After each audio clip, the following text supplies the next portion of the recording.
Can you tell how frustrated I am because of how much I like this episode but don't like everything the series has done to impede its own potential? Welcome back to my channel, MCU fans. It is time for the Daredevil episode of She-Hulk. We're discussing the penultimate episode, episode 8, as we do every week. We got it right here to talk all the episodes and all the spoilers, and I found this one of the funnest times I have had with this series, and at the same time, I was so incredibly frustrated.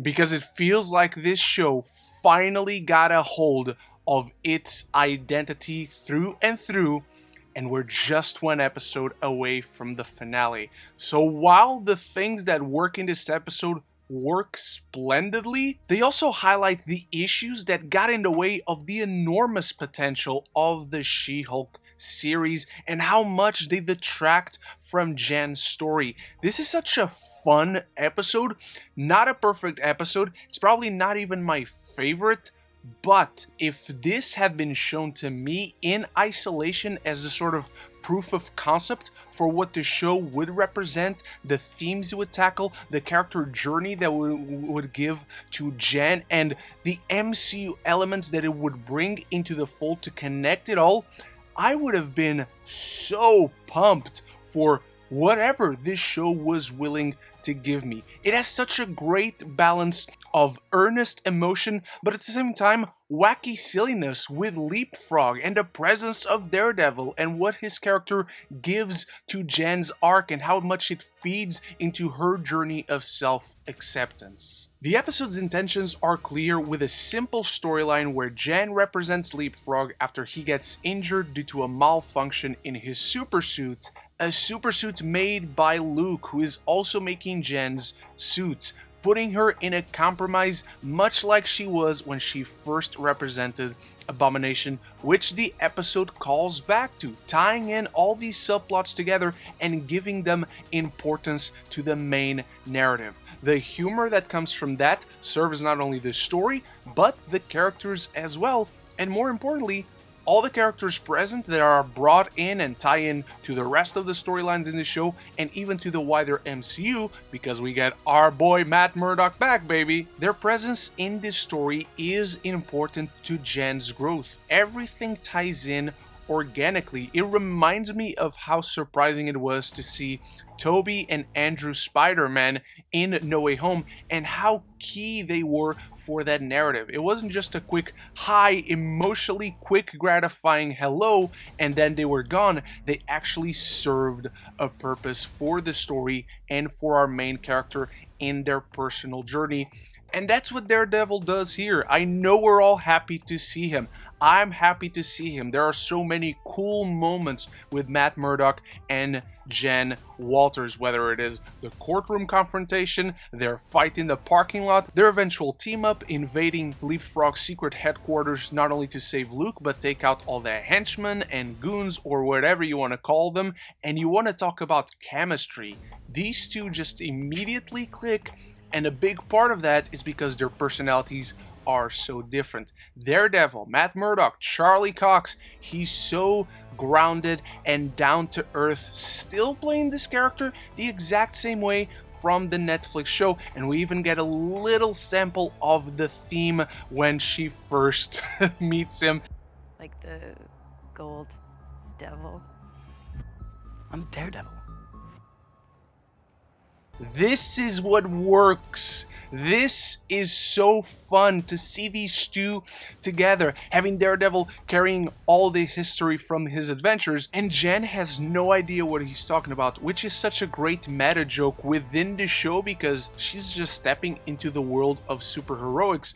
But outside the show, the Netflix shows don't exist within the MCU, so it works so great. Their rapport feels so organic, so fresh, and again, you want to talk about chemistry. Tatiana Maslany is an insane talent that can immediately spark this infectious charm with anyone she interacts with, And Charlie Cox is kind of the same thing, keeping true to the character he played in the Netflix series, despite being present in this more light show in terms of tone. It is such a clever use of the Daredevil character, who juggles having a dual identity in his life so well, while it is exactly what Jen has struggled with throughout her journey, so he offers an extremely important worldview for her arc while never compromising who he is. Smart, thorough, and charmingly cocky. Charlie Cox just comes into court and he schools who has been established to be one of the best lawyers working in the MCU,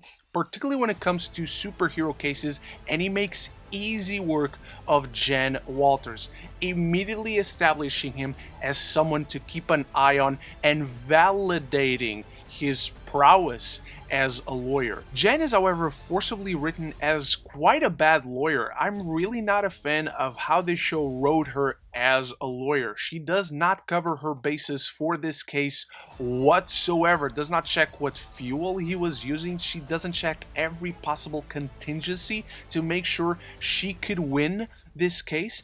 There's a nice sense of escalation when she confronts Luke and her emotions come to a boiling point at points building up to that climax that we'll get to, but as a lawyer, I just feel like this show compromises Jen quite a lot at certain points through the show to make other characters shine.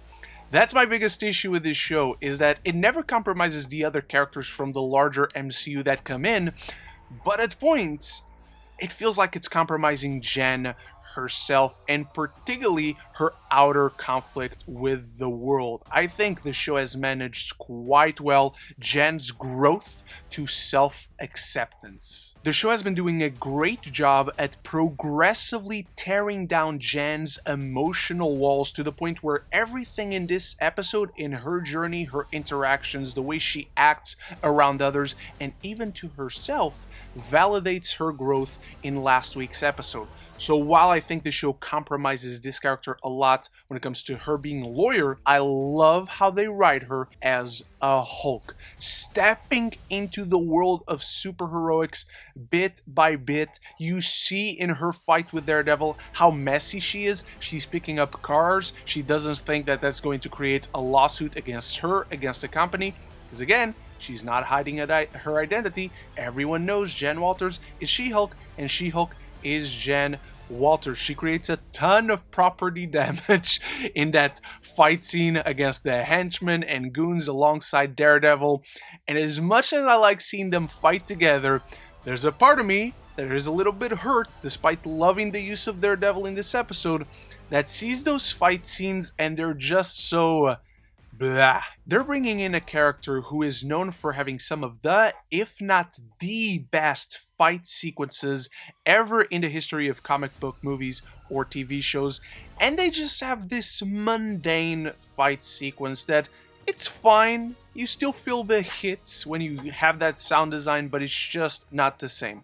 And I know the show focus isn't the action or choreography, but there's a part of me that can't help but notice it when it comes to that climax. So I just needed to bring that out. It's so gratifying to see Jen feeling safe to share both sides of herself with this new person that she emotionally connects to, a new relationship in her life, and it shows us she's finally ready to accept both sides of herself, both within her, but also outwards into the world, leading to the gala that the show has been building up to, that almost feels tacked on, which the show itself calls out to, and that's not an excuse, but we'll get to that. We get this moment. Jen is not only willing, she is happy to celebrate her success for all the world to see, which only makes it so much more heartbreaking when Intelligentsia crashes all this gala, and it almost feels like a trap, like they've been building Jen up only to tear her down. I always thought the Lawyer of the Year sounded kind of crazy and extremely made up, even within the MCU, especially because it came so fast after she became She-Hulk. That being said, I don't think the Intelligentsia mystery is going to pay off whatsoever.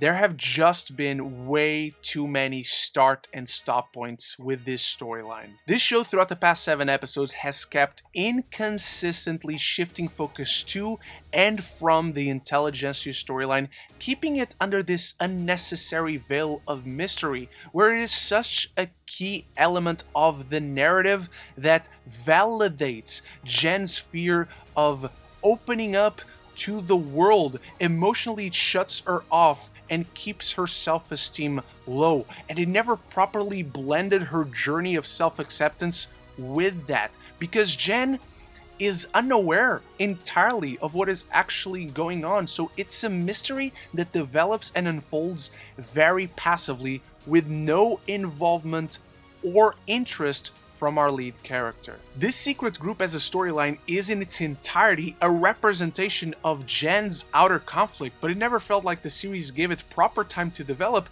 nor did it show that Jen was too interested in unfolding what is actually behind it. Who wants her blood? Why do they want it? Are they involved with this secret site that is spewing vitriolic toxicity onto this person? So it just feels like there are so many dots left to connect, but yet it is such a fun climax that tears Jen down as a person immensely, and you really feel it. It's a real punch to the gut. It sinks deep into Jen's emotions, validating her fear of accepting her inner Hulk when this takeover exposes her to such a personally violating degree, making it powerfully compelling when she rages out of control, calling back to that argument she had with Bruce in the first episode. It's almost like the show works better as a continuous narrative, like this weird dude on the internet with a YouTube channel has been saying all along. And I'm not right a lot of times in this life, so let me brag about this one. But that final shot too, it's my favorite thing in the entire series. The fourth wall breaks in this show have for the most part worked, and they have been these amusing moments of comedy, but also sneakily have been used as these intimate moments where Jen confides in us, the audience, and that last look as who I assume are damage control point these guns at her and the world is now fearful of her. She has shown her quote-unquote true self and she's pleading for our help. Jen finally feels vulnerable to ask for help. That's growth, where even in this episode, she wanted Daredevil to admit he was the one helping her, not the other way around. She didn't need help or anything like that. But as this episode ends, she is looking at us. She is completely defenseless.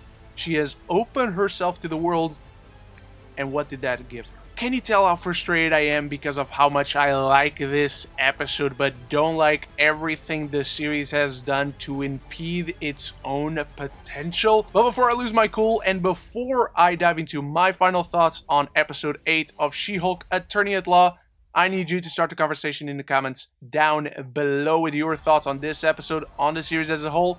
Any hopes for the finale? Let me know down there. And if you're enjoying the weekly She-Hulk reviews, or just this She-Hulk review in specific, or if you just love movies and TV, this is the place to be. So consider clicking that subscribe button, and you won't miss any future conversations on your favorite movies and TV. In a way, it felt like this episode was calling out the entire series itself for its inconsistent pacing and lack of balance and focus on story.